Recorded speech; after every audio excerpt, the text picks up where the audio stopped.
Kegiatan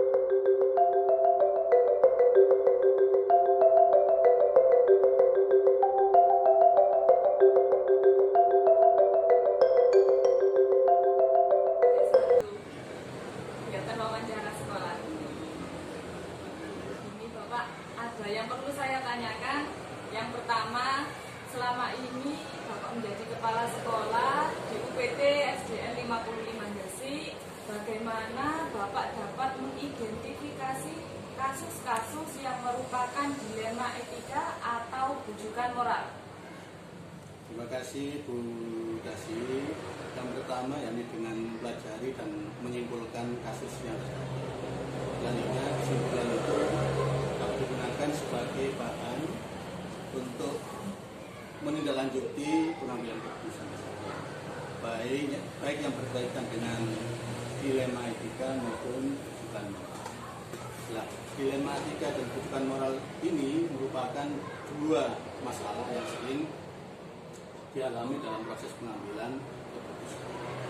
Dilema etika itu sebuah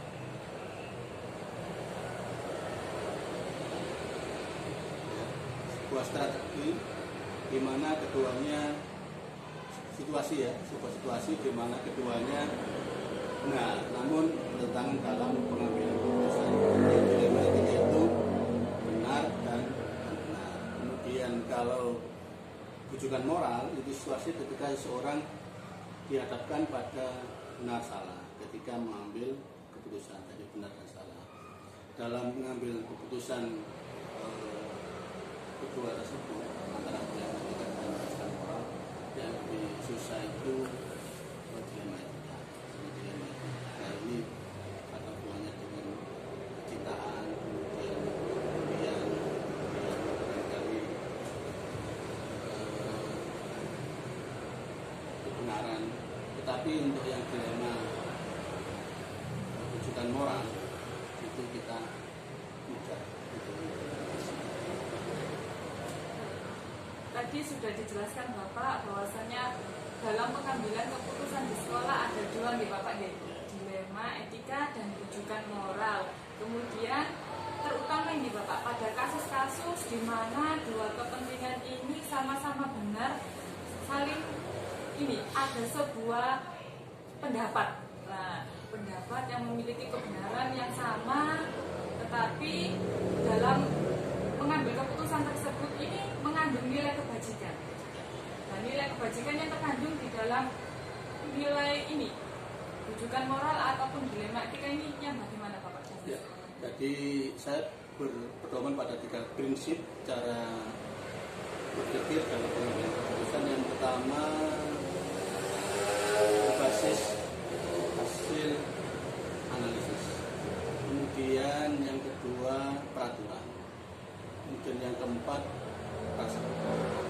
Yang ketiga rasa berpikir. Jadi saya berpatokan pada 3 prinsip tersebut. Kemudian perlu saya garis bawahi bahwa setiap keputusan yang saya ambil, keputusan yang saya ambil tentunya tidak bisa menangkap, tidak bisa memuaskan semua pihak. Tentunya ada yang merasa disakiti, ada yang merasa tidak dihargai pendapatnya dan sebagainya. Itu disebut dari seorang pimpinan. Jadi kita sering di luar dicemooh orang, kemudian dihujat orang, kemudian istilah Jawanya yang dirasani, ya gara-gara kita mengambil keputusan itu sudah kebijakan.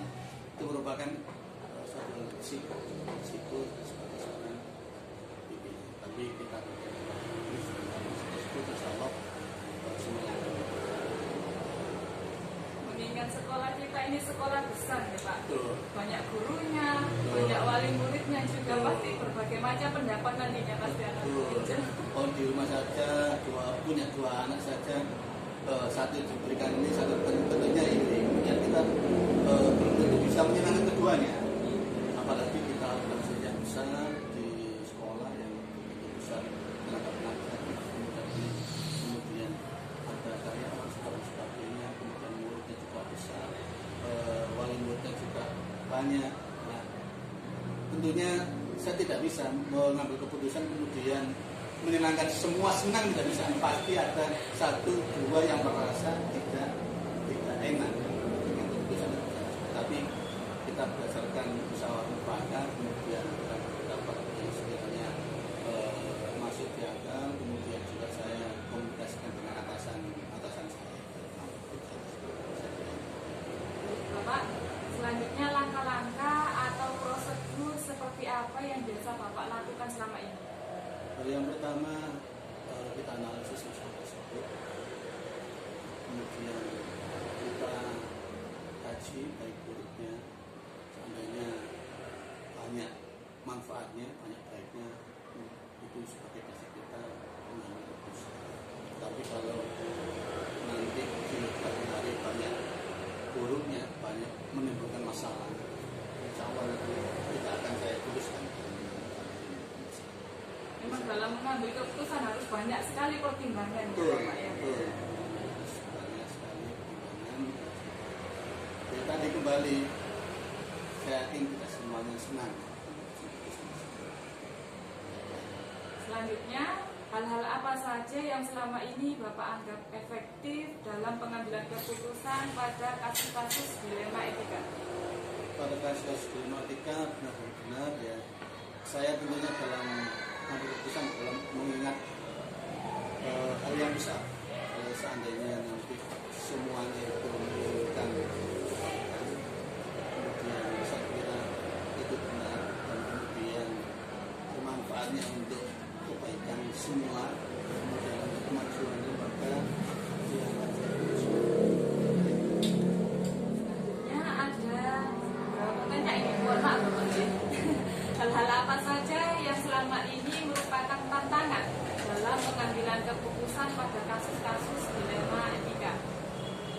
banyak tantangan-tantangan seperti yang sudah saya sampaikan. Tapi tantangan tersebut tentunya pasti ada.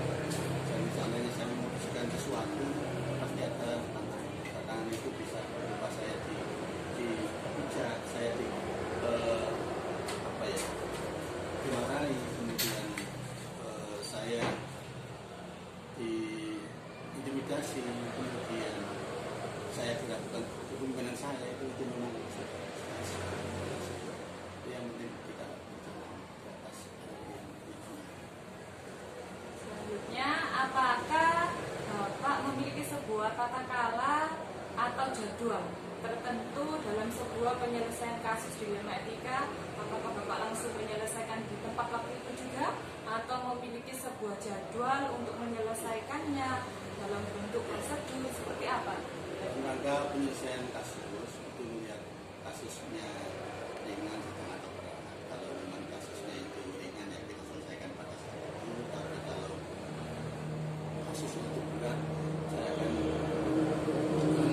mencari jadwal kami kapan kita bisa melakukan yang masalah tersebut, dan nanti kita berikan solusi yang bisa sesuai. Adakah seseorang atau faktor-faktor apa yang selama ini mempermudah atau membantu Bapak dalam pengambilan keputusan dalam kasus-kasus dilema etika? Dalam kasus dilema etika tentunya istilahnya sebagai pertimbangan, dan pertimbangan yang pertama adalah yang kedua dari tim-tim yang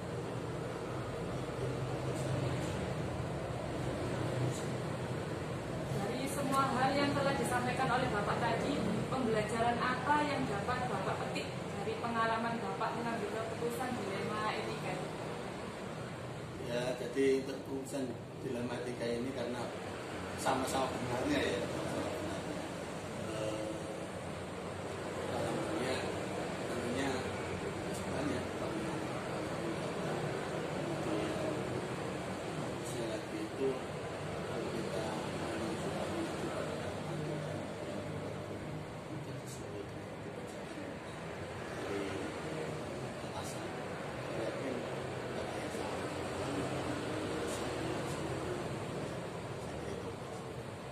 Baik, terima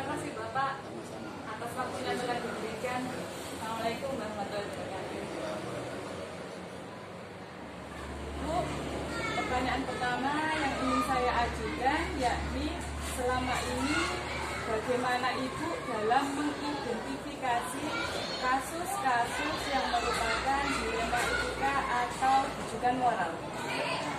Pertama, kita lihat dulu duduk permasalahannya apa, tentang apa, siapa ini, apakah ini kasusnya pada anak-anak atau bapak ibu guru atau mungkin warga sekolah lain, misalnya ada TU atau bapak penjaga, kantin, ataukah dari wali murid. Jadi ini kita pelajari dulu kasusnya ini bersumber dari apa, siapa, baru kemudian kita mengidentifikasi, oh permasalahan seperti ini, baru kita bisa menentukan langkah-langkah apa yang harus kita ambil. Jadi selanjutnya, selama ini bagaimana Ibu menjalankan pengambilan keputusan selama di sekolah? Tentu banyak sekali gitu ya masalah-masalah ataupun kasus yang Ibu hadapi ketika menjadi kepala sekolah, terutama untuk kasus-kasus di kepentingan sekolah, di dalam sekolah ataupun di luar sekolah. Dan yang ini mengandung nilai kebajikan Ibu. Kira-kira kasusnya yang seperti apa? Untuk kasus-kasus kan macam-macam ya Bu ya, kasusnya ada yang baik, kadang itu kurang baik begitu. Nah, kita sebagai kepala sekolah, sebagai penentu kebijakan gitu harus bisa memutuskan mana yang paling baik. Ada yang baik, ada yang paling baik, mungkin semuanya baik, tapi kita pilih yang paling baik untuk warga sekolah. Tentunya tetap kita memperhatikan usulan-usulan dan pendapat-pendapat dari warga sekolah. Walaupun kepala sekolah penentu kebijakan, kita tidak boleh langsung harus begini, harus begitu, sesuai kehendak saya, tidak boleh seperti itu. Tetap kita ambil pendapat, usulan dari Bapak Ibu, kemudian baru kita musyawarahkan bersama manakah keputusan yang terbaik untuk dalam pengambilan keputusan Ibu pasti ada langkah-langkah ataupun prosedur. Seperti apa yang biasa Ibu lakukan selama ini dalam menangani kasus-kasus tersebut? tentunya kita akan musyawarah.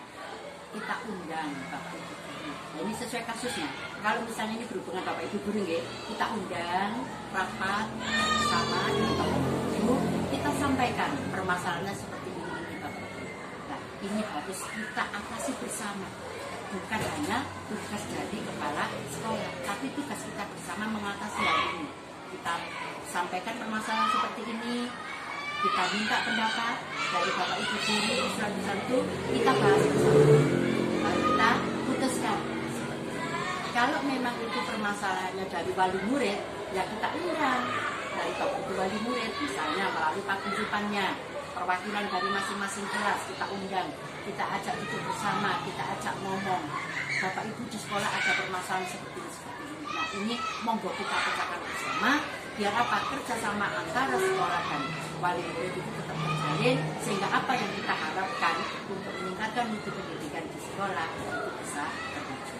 Kalau itu misalnya di anak-anak, permasalahannya di anak-anak, ya kita panggil anak-anak itu. Nah, kantor kita beberapa anak misalnya sering itu terjadi apa, pertengkaran antar siswa, iya bullying, kadang-kadang tidak sengaja, tetapi berlebihan sehingga mengarah ke bullying. Nah, itu anak-anak itu kita panggil, kita ajak duduk, kita ajak ngomong-ngomong, apa sih permasalahannya. Mesti ada latar belakang yang menyebabkan anak itu melakukan hal tersebut. Apakah dari faktor keluarga mungkin tertentu, kurang harmonis di rumah sehingga pelampiasannya di sekolah, sehingga kita bisa mengambil keputusan yang tepat untuk anak itu. Belum tentu anak yang dianggap salah itu bersih. Jadi kita cari dulu akar permasalahannya dari mana, sehingga kita lebih bijak lagi di dalam menentukan keputusan seperti itu. Hal-hal apa saja yang selama ini Ibu anggap efektif dalam pengambilan keputusan pada kasus-kasus dilema etika?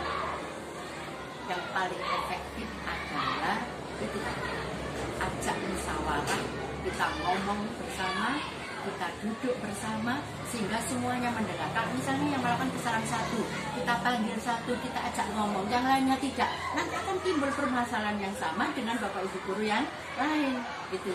Jadi kita ajak duduk bersama, kita ajak ngomong, diskusi bersama sehingga mereka semuanya tahu, oh ada permasalahan seperti ini, solusinya seperti ini, semuanya mendengar sehingga tidak ada miskomunikasi dan semuanya tidak akan mengulang kesalahan.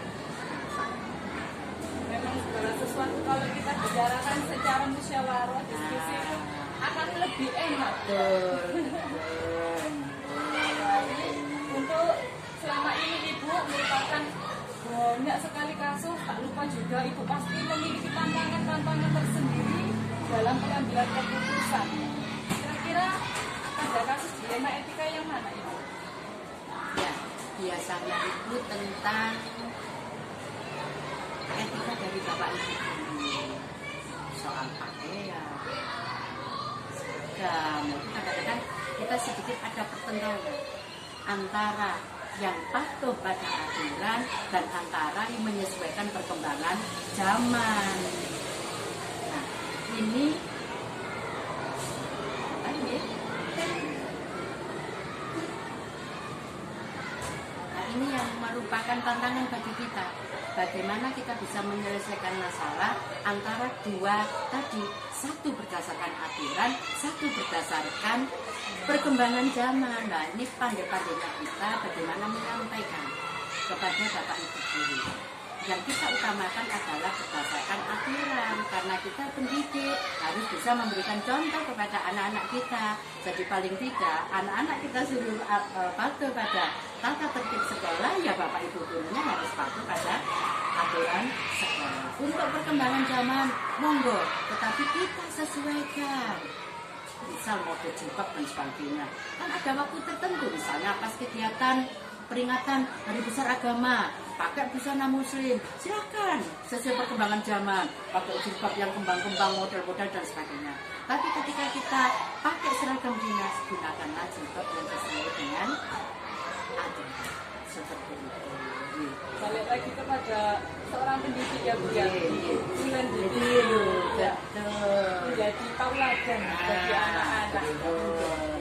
Selanjutnya ibu, apakah selama ibu memiliki sebuah ini tata kalah jadwal tertentu dalam sebuah penyelesaian kasus dilema etika? Terkadang sesuai yang disampaikan oleh ibu tadi, kasus bisa diselesaikan secara langsung ataupun bisa melalui terjadwal terlebih dahulu. Nah, ini bentuk atau prosedur seperti apa yang bisa dijalankan selama di sekolah? Biasanya di sekolah itu minimal ada 1 kali rapat bersama. Nah, di saat rapat bersama ini kita bahas seperti apa ya, refleksi, evaluasi selama 1 bulan kita kegiatan, ada masalah apa. Kecuali kalau hal yang urgen harus segera kita selesaikan, maka tidak menunggu jadwal rapat akhir bulan. Ketika itu harus segera diselesaikan, kita kumpul, kita rapat bersama. Kalau itu hal yang urgen harus segera diselesaikan. Tapi kalau misalnya masalah ini bisa kita undur penanganannya, biasanya itu saya 1 bulan sekali itu mengadakan rapat bulan, evaluasi kegiatan selama 1 bulan. Saat itu kita sampaikan, Bapak Ibu kemarin ada masalah seperti ini. Harus kita bahas, kita cari solusi. Jadi di samping ada jadwal juga sesuai kebutuhan. Untuk selanjutnya ibu, adakah seseorang atau faktor-faktor apa yang selama ini mempermudah atau membantu ibu dalam pengambilan keputusan dalam kasus-kasus dilema etika? Yang satu kuncinya kita itu bersama. Kalau di lingkungan sekolah sudah tercipta hidup selalu bersama, enak ya wong akeh, gak enak wong akeh, kita selalu musyawarah menciptakan suasana yang aman, nyaman kepada Bapak Ibu guru. Insya Allah segala keputusan apa yang kita sampaikan Bapak Ibu guru menerima. Nah itu, jadi intinya kita menyiapkan lingkungan sekolah yang kondusif untuk untuk Bapak Ibu guru, tidak hanya untuk siswa, tetapi Bapak Ibu guru juga kita ciptakan lingkungan yang aman, nyaman, dan enjoy, enak. Seberat apapun pekerjaan yang kita berikan kepada Bapak Ibu guru, kalau Bapak Ibu guru itu merasa nyaman, enak, insya Allah tidak akan merasa berat. Intinya di sini. Kalau sudah Bapak Ibu guru merasa berat, keputusan apapun tidak akan bisa terjadi. Itu kuncinya. Kadang juga bisa kondisi suasana hati Bapak Ibu guru ketika di dalam kelas juga bisa terkondisikan. Ya, nah ini perlu disampaikan kepada Bapak Ibu guru bahwasannya kita harus bisa memanage hati di mana kita berada. Kalau posisi di sekolah, sepenuhnya hati kita harus ada di sana. Kalau kita di rumah, sepenuhnya hati kita ada di rumah. Jangan sampai hati di rumah, posisi di sekolah. Ini yang menyebabkan suasana hati kurang nyaman sehingga pembelajaran juga tidak efektif, ada masalah juga tidak bisa menyelesaikan, ada aturan tidak akan bisa mengatur. Terakhir Ibu, dari semua hal yang telah disampaikan oleh Ibu tadi, pembelajaran apa yang dapat Ibu petik dari pengalaman Ibu mengambil keputusan dilema etika di lingkungan sekolah tempat Ibu dinas? Sebagai seorang kepala sekolah harus berjasa. Ada yang namanya aturan, ada yang namanya kebijakan. Aturan, kalau itu misalnya dari Bapak Ibu guru itu ada yang tidak bisa dipaksakan untuk memakai aturan, harus kita munculkan namanya kebijakan sehingga semuanya bisa berjalan. Contoh aturan ini, hari ini ada tiket, yang tiket harus berangkat lebih awal karena harus berjabat tangan dengan anak-anak di halaman menyambut kedatangan anak-anak. Tetapi waktu itu ada satu guru yang keluarganya sakit. Secara aturan ibu ini harus hadir datang tepat waktu pagi sebelum jam pelajaran dimulai. Tetapi karena ada keluarga yang sakit, muncullah namanya jadi bisa digantikan oleh Bapak Ibu yang lain. Nah, ini peranan penting dari seorang kepala sekolah agar bisa mengambil keputusan yang bijak. Terima kasih Ibu. Mungkin bincang-bincang kita hanya sebentar tapi sangat bermakna sekali buat saya. Terima kasih atas ilmu yang telah diberikan. Sekali lagi terima kasih Ibu atas waktunya. Assalamualaikum warahmatullahi wabarakatuh. Terima kasih, sama-sama. Semoga apa yang saya sampaikan diambil yang baik-baiknya dan nantinya bisa diterapkan ketika sudah lulus CGP. Lulus CGP siap menjadi seorang kepala sekolah. Semangat, semoga sukses. Assalamualaikum warahmatullahi wabarakatuh.